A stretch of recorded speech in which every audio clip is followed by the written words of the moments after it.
Hello student, आज हम पढ़ने वाले हैं फ्यूचर इंडेफिनिट टेंस। अगर आपने नहीं सीखा है तो आप यहाँ आज वो टेंस सीख सकते हैं। तो future indefinite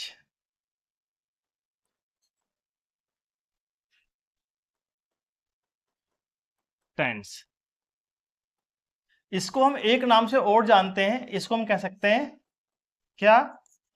simple future tense या फ्यूचर सिंपल टेंस, इसको कुछ भी हम बोल सकते हैं। अब इसकी बात करें, इसकी पहचान क्या होती है, इसको हम कैसे पहचानते हैं। देखो, जो फ्यूचर की जो पहचान होती है वो होती है गा गी गे। क्या होती है फ्यूचर की पहचान? होती है गा गी गे। ये किसकी पहचान होती है? फ्यूचर की। लेकिन हम क्या सीख रहे हैं? हम सीख रहे हैं फ्यूचर इंडेफिनिट टेंस। हम क्या सीख रहे हैं? Future indefinite tense. अब फ्यूचर इंडेफिनिट टेंस क्या होता है?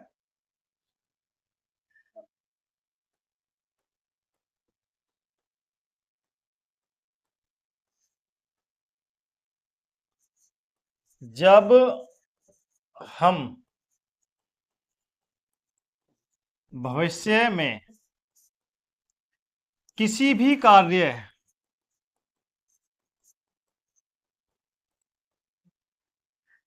को करने की योजना बनाते हैं। ठीक है ना? जब हम भविष्य में किसी भी काम को करने की योजना नहीं, प्लानिंग करते हैं, तो हम बात करते हैं फ्यूचर इंडेफिनिट टेंस की या सिंपल फ्यूचर टेंस की। राइट? इसमें क्या होता है, अक्सर जो हमारी क्रिया होती है, क्या होती है? क्रिया में क्या लग के आएगा? गा गी गे, यानी गा गी गे। जब ये जुड़ के आएगा, ठीक है, तो हम क्या कर बना देंगे? इसको बना देंगे फ्यूचर इंडेफिनिट टेंस। अब कैसा आएगा? जैसे कि जाएगी, क्या आएगा? जाएगी। अब जाना एक वर्ब होती है, इसमें गी लगा दे, जाएगी हो गया। और जैसे खाएगा, खाएगा। ठीक है, जैसे खेलेंगे,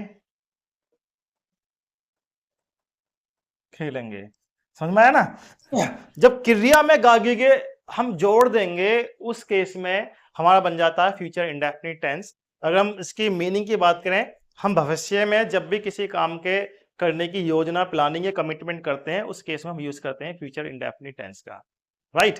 अब आगे बढ़ते हैं। इसकी जो हेल्पिंग वर्ब होती है वो क्या होती है? इसकी जो हेल्पिंग वर्ब होती हैं वो क्या होती हैं? देखो, वो होती हैं हमारे पास में विल और शैल। क्या होती है? विल और शैल। क्या होती है? विल और शैल। अब इसमें विल और शैल को लेकर हम बात करेंगे, कुछ को ध्यान से देखना। ठीक है? रूल नंबर 1, जो हमारी मॉडर्न इंग्लिश है, कौन सी इंग्लिश?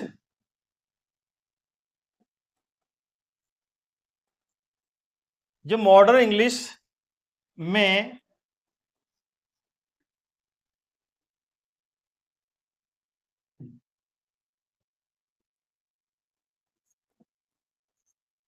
सिर्फ विल का यूज होता है। ये विषय ध्यान रखना। अगर हम इंग्लिश में बात करें, जो मॉडर्न इंग्लिश हमारी ग्रामर होती है और स्पीकिंग में तो होता होता है, हम सिर्फ हेल्पिंग वर्ब विल का यूज करते हैं। और ये अब धीरे धीरे मान्य होने लगा है। और आप देखें, कॉम्पिटिटिव जो एग्जाम होते हैं हमारे पास में, उसमें अक्सर विल और शैल को लेकर के बहुत ही कमी से क्वेश्चन पूछे जाते हैं, क्योंकि इसमें हमेशा कंट्रोवर्सी बनी रहती है। राइट? रूल नंबर 2 देखेंगे आप, जिसको हम कह सकते हैं ट्रेडिशनल। क्या कह सकते हैं हम?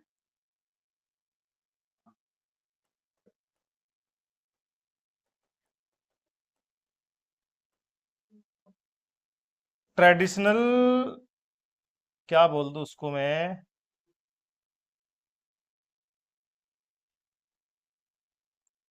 रूल कह सकते हैं, चलो। ट्रेडिशनल रूल्स में, अब ध्यान देना, अगर हम विल की बात करें और आई की बात, शैल की बात करें, पहले लेता हूं मैं शैल। शैल का जो इस्तेमाल होता है वो सिर्फ और सिर्फ आई एंड वी, यानी कि फर्स्ट पर्सन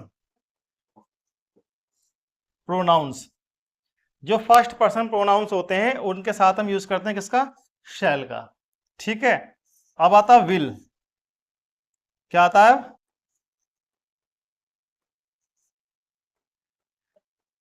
विल। अगर हम विल की बात करें, जो बाकी सब्जेक्ट बचे हैं हमारे पास में, बाकी सभी सब्जेक्ट के साथ हम विल का यूज करते हैं, जिसमें हम कह सकते हैं second and third person pronouns. अगर आपको ये कंफ्यूजन है फर्स्ट पर्सन प्रोनाउन क्या होता है और सेकंड थर्ड पर्सन प्रोनाउन क्या होते हैं, तो मैं स्पेशली मैंने एक प्रोनाउन पर वीडियो बनाई है, आप जाके उस वीडियो को देख सकते हैं। फिर भी बता देता हूं आपको मैं, सेकंड पर्सन जो हमारा होता है वो होता है यू। क्या होता है, यू। और थर्ड पर्सन में क्या होते हैं, ही, शी, इट, दे, या कोई किसी भी व्यक्ति का नाम, वो हमारे आते हैं थर्ड पर्सन प्रोनाउन में। राइट, तो ये हमारी चीज है, ये इसका रूल है विल और शैल का यूज करना। ओके, अब आगे बढ़ते हैं, समझ लेना इसको। चलो पीछे आते हैं दोबारा से हम। और एक चीज से ध्यान रखना, जब हम विल शैल की बात करते हैं, इसके साथ हमेशा वर्ब की फर्स्ट फॉर्म यूज होती है। विल और शैल यानी पास्ट प्रेजेंट फ्यूचर इंडेफिनिट में हमेशा वर्ब की फर्स्ट फॉर्म का इस्तेमाल होता है। विल शैल के बाद हमेशा वर्ब की फर्स्ट फॉर्म ही आती है। ठीक है, ये गोल्डन रूल्स हैं ना, याद कर सकते हैं आप। आगे बढ़ते हैं, हम सीखेंगे इसका अफर्मेटिव। क्या सीखेंगे, अफर्मेटिव। अफर्मेटिव यानी सकारात्मक, पॉजिटिव सेंटेंस। इसका जो रूल होने वाला है वो क्या होने वाला है, पहले आप सब्जेक्ट लगाते हैं सबसे पहले, उसके बाद आते हैं हेल्पिंग वर्ब यानी कि विल या शैल। ठीक है, उसके बाद हम क्या लगाएंगे, हम लगाएंगे वर्ब। और वर्ब कौन सी आने वाली है, वर्ब आने वाली है फर्स्ट। और देन उसके बाद क्या लगाएंगे हम, ऑब्जेक्ट, और लास्ट में फुल स्टॉप। राइट, हम एक एग्जांपल ले लेते हैं। मैं कल दिल्ली जाऊंगा। मैं कल दिल्ली जाऊंगा। और कल के लिए जिसमें लगाते हैं, हम लगाते हैं क्या, कल के हम लगाते हैं इसमें टुमारो। ये टाइम एक्सप्रेशन है, क्या है,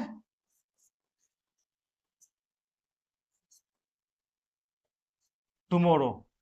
ठीक, नेक्स्ट वीक या डे कुछ भी हो सकता है। ठीक है ना, इन नहीं कहेंगे, इसको हम कहेंगे बाय। क्या कहेंगे, बाय 2017। यानी कि जब हम बात करते हैं फ्यूचर की, तो हम वहां बाय प्रीपोजिशन का यूज करते हैं 2022 तक, इस तरीके से। ठीक है, और भी आपकी टाइम एक्सप्रेशन हो सकती है, सबसे मेन और मेजर टाइम एक्सप्रेशन आपके पास ये है नेक्स्ट, टुमारो और बाय। राइट, मैं कल दिल्ली जाऊंगा तो कैसे बनाएंगे इसको हम, आई विल या शैल गो टू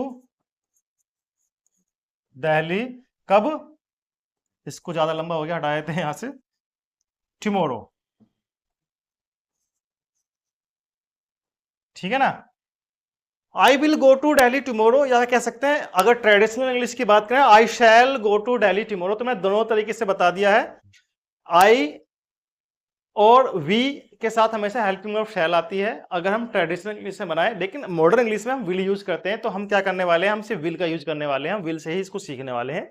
ठीक है, हम शैल का यूज नहीं करने वाले, बट मैंने आपको समझा दिया है फिर भी। ठीक, एग्जाम्पल नंबर 2 देखते हैं।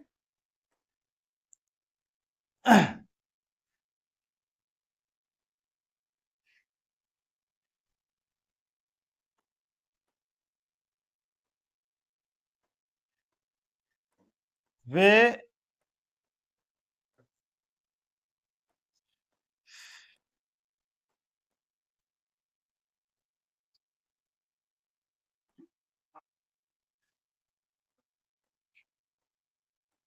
अगले महीने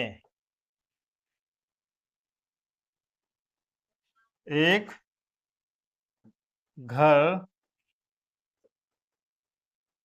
खरीदेंगे।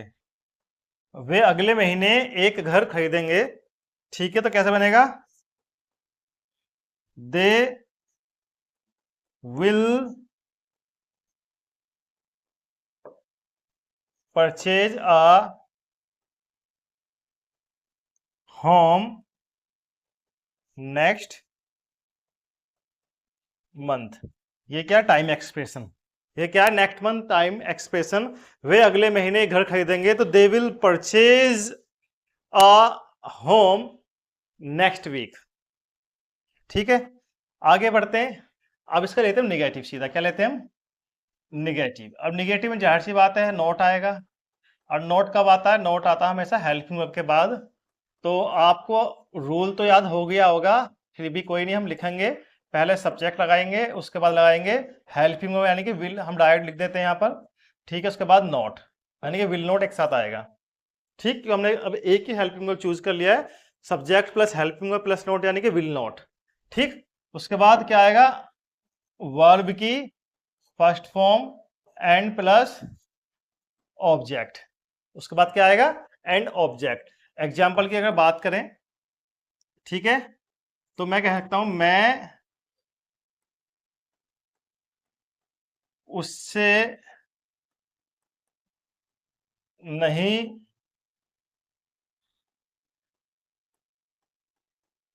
लड़ूंगा। मैं उससे नहीं लड़ूंगा, ये मैं उससे नहीं लड़ूंगा, तो कैसे बनाएंगे इसको हम? I will not fight, I will not fight with him. I will not fight with him, मैं उससे नहीं लड़ूंगा, I will not fight him. ठीक है, मैं इंग्लिश मैं इंग्लिश नहीं पढ़ूंगा, तो कैसे बनाएंगे? या हम इंग्लिश नहीं पढ़ेंगे, हम इंग्लिश नहीं पढ़ेंगे। कैसे बनाएंगे? वी विल नॉट रीड या स्टडी इंग्लिश। हम इंग्लिश नहीं पढ़ेंगे, we will not read English. आगे बढ़ते हैं हम। अब आता है आपका इंटरोगेटिव। क्या आता है? इंटरोगेटिव।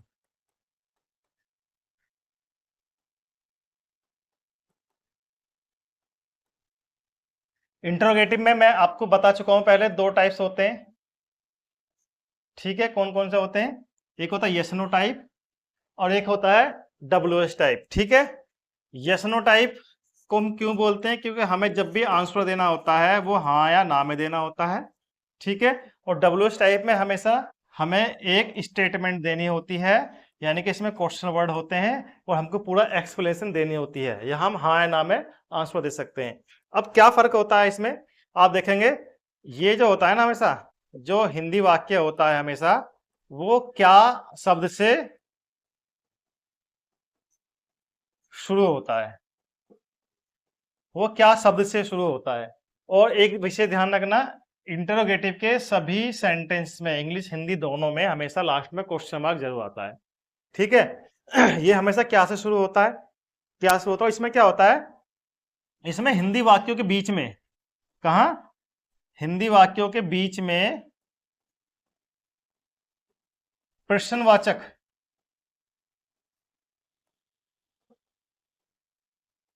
जैसे कहा, ठीक है, कौन, कब, कैसे आदि आते हैं। ठीक है ना, कहां, कब, कैसे आदि आते हैं। यहाँ वाक्यों के बीच में, यहां लिख देता हूं, चलो पूरा में, वाक्यों के बीच में प्रश्नवाचक शब्द जैसे कहां, कौन, कब, कैसे आदि आते हैं। ठीक है, अगर हम रूल की बात करें, रूल की बात करें, आप यहां देखना, जो यस नो टाइप का जो रूल होता है उसमें हमेशा स्टार्टिंग में आता है हेल्पिंग वर्ब। क्या आता है? हेल्पिंग वर्ब आती है। हेल्पिंग क्या होती है इसकी, चलो पूरा लिख देता हूँ साथ ही में, ठीक है। हेल्पिंग क्या आएगी इसमें, आएगी विल आएगी, उसके बाद आएंगे सब्जेक्ट, उसके बाद अगर नॉट है तो नॉट, उसके बाद आएगी वर्ब की first form, and then plus object, last में आएगा क्वेश्चन मार्क। लास्ट में क्या आएगा, क्वेश्चन मार्क। ये क्या होगा, ये होगा रूल हमारा। किसका, ये यस नो टाइप के लिए रूल है। अगर हम WH टाइप की बात करें तो WH टाइप में हमें क्या करना पड़ता है, सिर्फ क्वेश्चन वर्ड हमें लगाना है, और प्लस हमें इसी रूल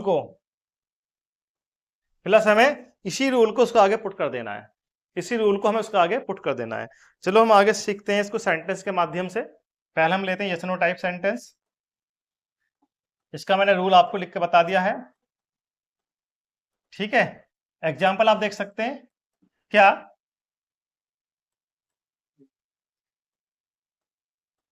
क्या आप यहां आओगे, क्या आप यहां आओगे, तो क्या बोलेंगे, will you come here. Will you come here, क्या आप यहां आओगे, विल यू कम हियर।